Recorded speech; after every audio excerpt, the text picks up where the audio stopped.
Hey, my friends, it's Jen Pittabach with By the Shore Stamping. Welcome into our weekly video. This week, I am featuring once again the Apple Harvest stamp set. This is one of my favorites lately. I've been using it a ton, and I'm still in a fall mood, I guess. So we're gonna do a fall card, kind of, because it doesn't really have a fall vibe, even though it's a fall set and has the apples. It actually kind of has a fun springy sort of look, but just a fun festive look, I think. So I wanted to use this in coordination with the watercolor pencils. I haven't used these in a long time either. So if you haven't used our watercolor pencils before, they're really fun. You can use them just plain, just as a coloring utensil, or you can use them with our blending pens, which is what I'm going to use today, or even our aqua painters, which actually use water to blend the colors, whereas the blending pens, which I'm using today, use a water-soluble solution. So we're going to use that today. All right, and I'm going to use, you can tell it's a sort of pastel-y vibe, but really fun and bright. So I'm using Pool Party Granny Apple Green Crumb Cake, and then for pencils, I'm going to use Early Espresso, Daffodil Delight, Coastal Cabana, Granny Apple Green, and Old Olive, again with my blending brush. And then we're gonna use nope, this is not what I want. Or is this what I want? No, it's not what I want. I want Early Espresso. No, I lied. It's not that. It's Memento Black and Pool Party is all I use. There we go. Now I'm in. Okay, so we're gonna go ahead and get started. I started with a 5.5 by 8.5 inch piece of Pool Party cardstock. I scored that at 4 1/4, and I'm gonna go ahead and crease that with my bone folder if I can find it. Maybe not. Let's look. Do I have it in here? Yes, here's one. Okay, so we're gonna go ahead and give that a good crease with my bone folder. And to start, I'm going to take Pool Party ink and the flower from the stamp set, and we're going to just stamp our own little background. This is one of my favorite things to do, you guys, for both scrapbooking and card making. Because we're doing tone on tone, it doesn't take away from the focal point of the page and or the card. It just adds a little more texture, depth, and dimension.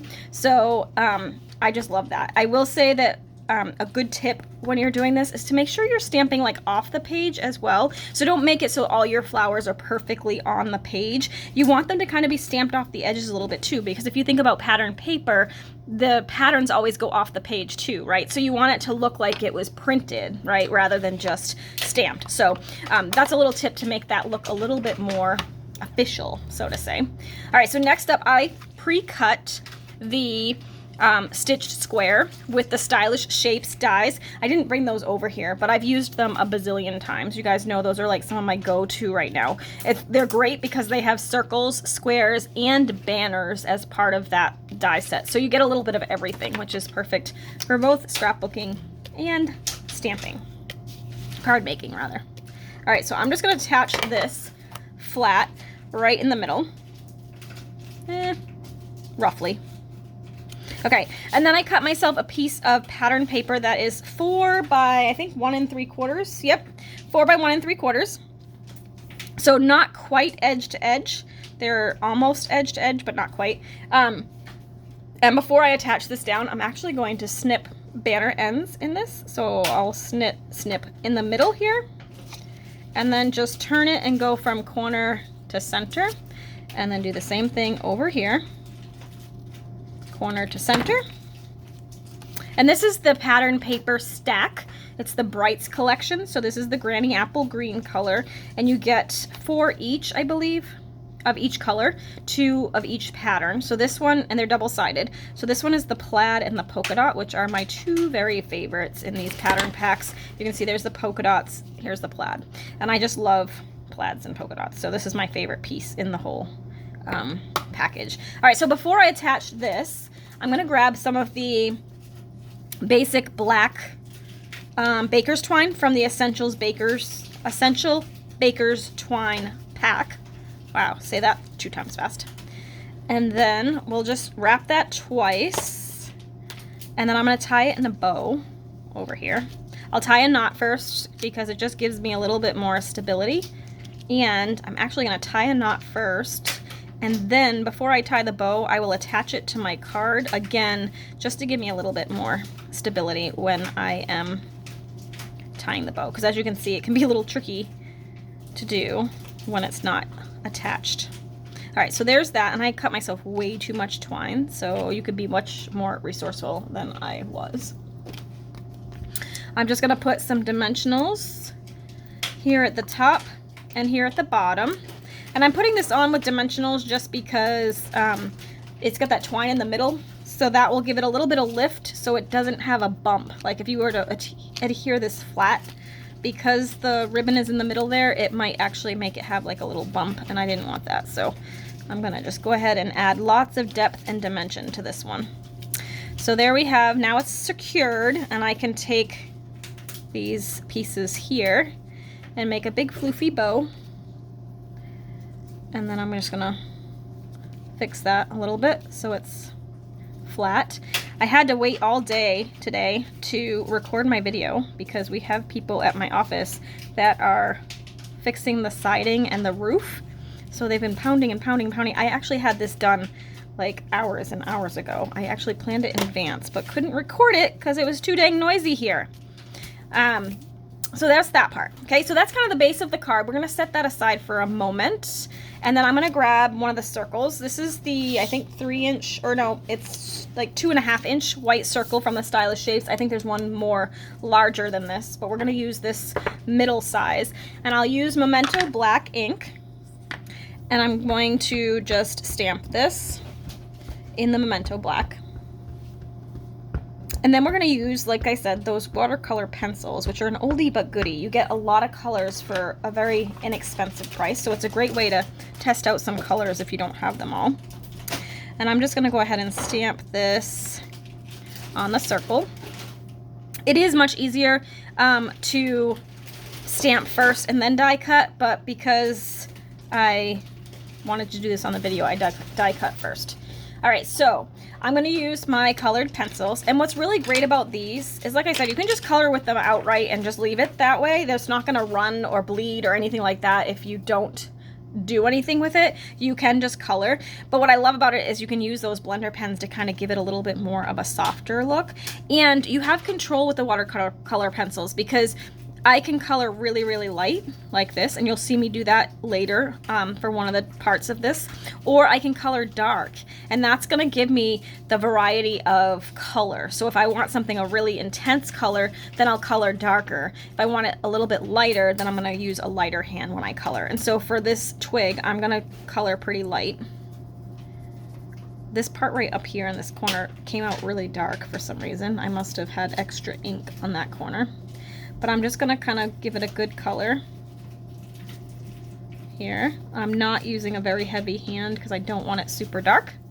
But there you go. So that's that. And then I can take my blender pen, and I'm just going to go ahead and color over that. Just to kind of blend that color together. And it takes those pencil lines out, right? So you don't have to worry about that anymore. All right, so then I'm gonna use my yellow, my daffodil. And what's really cool about these two is you can kind of add extra color. So if you watch here, I'm gonna go ahead and color this. And I'm gonna add some darkness in some of the spots where I think it might have been a little bit darker. So you can see kind of here's lighter, and then this part's darker. And then I can go ahead and again blend it with my blending pen. You can see it kind of takes a little bit of that darkness out, but now I can go back and just add a little bit more color again. So you can totally like layer color with these, which is fun. So again, these are kind of like our Stampin' Blends where you can kind of feel really artistic because you can, you know, play and add color and shading and do all the things. I'm not going to get super fancy here because I don't want you to be here all night watching me color, because that's like watching grass grow, I would imagine, but you get the idea. You can kind of layer color on here. And I'm going to just color the center a little bit darker.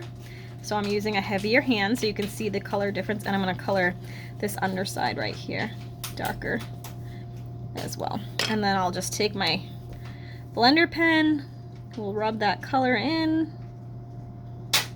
Okay, and there you go. And then if I wanted it to have some more differentiation in that color, again, I could just kind of add a little bit more in. There you go. So there's my yellow and my brown are done. Let's go ahead and do, actually the yellow I'll need again in a second. Let's do the old olive I'm using for the leaves. So I'm going to do kind of a light color with this. It's a darker green. So I'm going to go ahead and color this lightly. And I'll do the same thing over here. The cool thing with this is I can color one whole section and then go back and add more color. You can do that with the blends as well, but it is recommended when you're doing the blends that you color in smaller sections and then do the blending, because otherwise the alcohol marker dries really well, so the blending isn't as precise, right? So, but this, it doesn't matter because it's a colored pencil, so I can go ahead and go back and add anything I want. So I'm gonna go ahead and add some darkness here on the veins of the leaf and maybe a little bit down the bottom where it first comes out of the trunk or the twig, whatever you want to call that. And then we'll just add some extra color here. And then I'm going to go ahead and use my blender pen to blend that as well. So I could actually use very, very little, and I'll probably do that in the center of the apple. And because you can see I'm picking it up from that dark section, like I don't really need much more. It would actually color like watercolor with just that. You do want to make sure you scribble this out before you switch colors. I'm going to go back in and just add a little bit more of the darkness here. And I'm going to leave that. Okay, there we go. Now I'm going to grab the Granny Apple Green and we're going to color the apples. Look at that, Granny Apple, see what it's made for. We're going to color this in. I'm using kind of a medium strength here. I don't really need to do a whole lot of shading on this one, I don't think. But I want it to be pretty vibrant green because it's a Granny Apple. So I'm just going to color all of that in. And I'm actually going to do this one too. This part you can see is getting a little bit dull, so you can sharpen our pencils to get them a little bit sharper point if you need to. You can tell that which colors I use a lot because they get really small.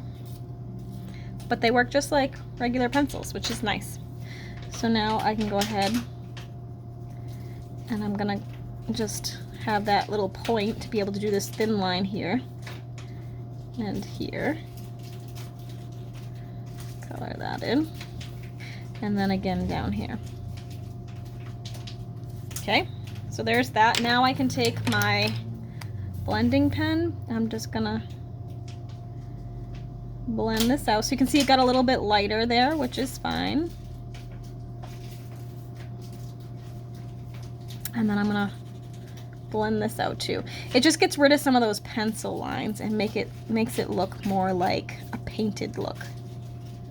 There we go. And then I do want that skin on the front one to be a little bit darker.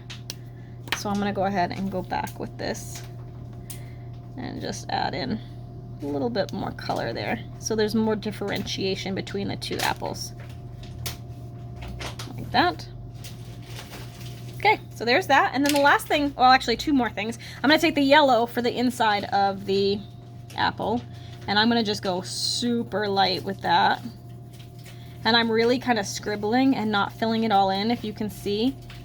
I don't know if you can see that here. I'll pull it up to the camera, see if that helps. Can you see that it's just kind of scribbled? And then I'm gonna use this blender pen to blend that color in. So it's gonna remove all that white spots, but it's gonna still keep it really, really light so it looks like the inside of an apple.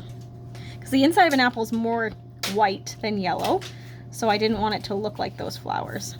You do need to be careful with I'm using the basic white cardstock, so if you color over it too much with these blender pens, it will start to pill.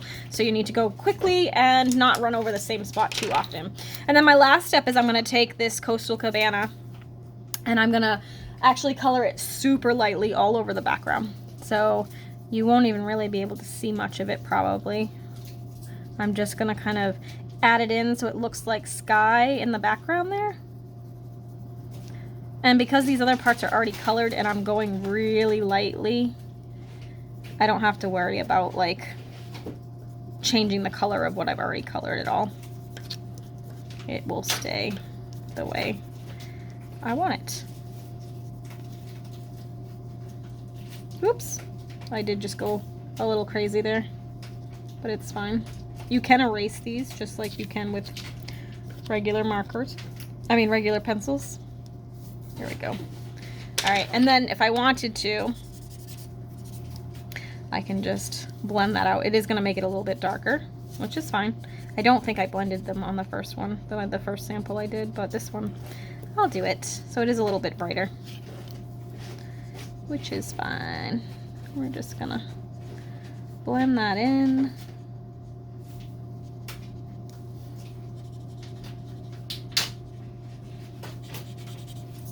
You do have to be careful not to pick up some of the colors from elsewhere, because then it will kind of make it muddy looking. We don't want that. There we go.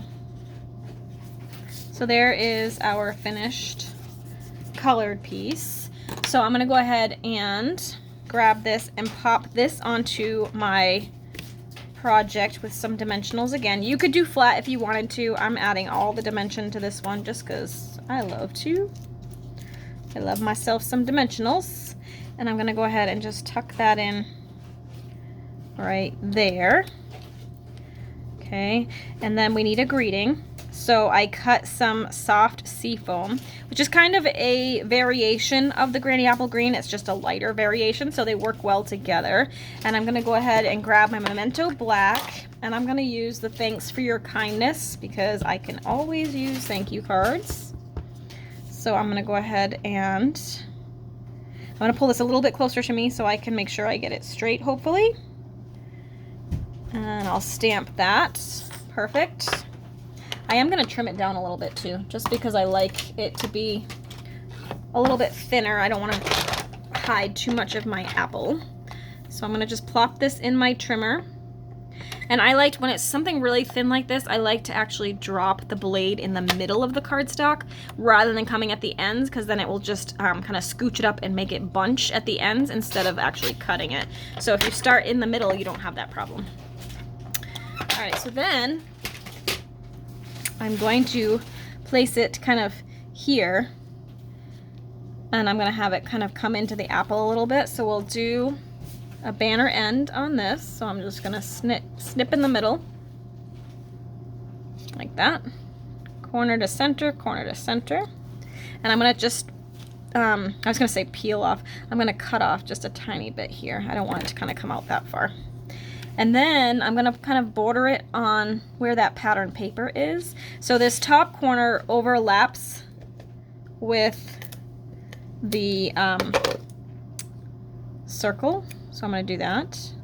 And then I'm actually gonna double up my dimensionals because this circle and this pattern paper are both popped up, which means the height of that is 2 dimensionals high. So I'm gonna go ahead and make these 2-dimensional high as well, at least this one on the end. So it will even itself out, and then I'll just put that one there because I think that will be on the crumb cake, so it doesn't need to be as high. And that will just even it out a little bit, if that makes sense.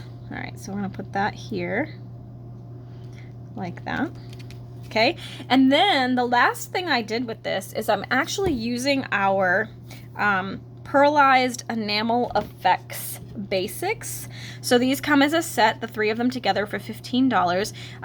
You get the white, the black, and the red. So I'm going to use the black for the centers of my flowers and for the center of my apples. You do want to be careful with these because they don't dry instantly. So I'll show you my original one in a second, and I stuck my finger right in it after I had put it aside in a safe place, so I wouldn't do that. I did it anyway. So you do need to make sure you do this step last, and then make sure you put it out of sight so you don't put anything on top of it or anything. So you're gonna take, it's got a nice fine tip point here. You're gonna take that and I'm gonna put a center right in this flower.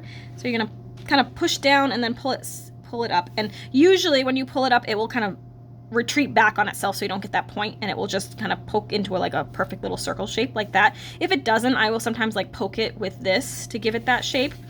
These little apple centers, I'm gonna start with the thicker part and pull it towards me, and then just carefully release that. It just gives it a little bit of, it looks like, you know, embellishments, but it's kind of cool looking. So, and there you have your little centers. So again, you do not want to touch those. You want to let those sit somewhere safe where they won't get smushed. If you look at my original sample, I stuck my finger in both of them because I'm that talented. But if you let them sit, you'll have that nice pearlized look. So it looks like pearls, and you can have them in the black, the red, or the white. So you don't have to buy multiple sheets of pearls. You'll have whatever color you want, and those bottles last quite a long time. So you can do that on scrapbook pages or on cards or whatever you want, but it just adds a little bit of extra dimension. You could even, if you wanted to, you could add them to the little flowers here. I'm not going to go crazy. I would probably add white ones though, because I think that would be really cool and pull in that white from the basic circle that we used. But if you wanted to go nuts, you totally could. But I love this card. It's kind of simple. It's got lots of dimension and layers, and has lots of techniques for you too. So if you love to do, you know, special cards for certain people, this would definitely be a, you know, a worthy card. Somebody who's actually going to appreciate the effort between the coloring and the special enamel effects and the background stamping and all the die cutting. It's definitely a stepped up card, but certainly a pretty one that uses a fall stamp set but doesn't necessarily look like a fall card. So I hope you got some tips today. Thanks so much for watching. If you liked this video, go ahead and click the like button, and if you really want to make my day, go ahead and subscribe. I hope you have a great week, and we'll see you next time. Bye for now.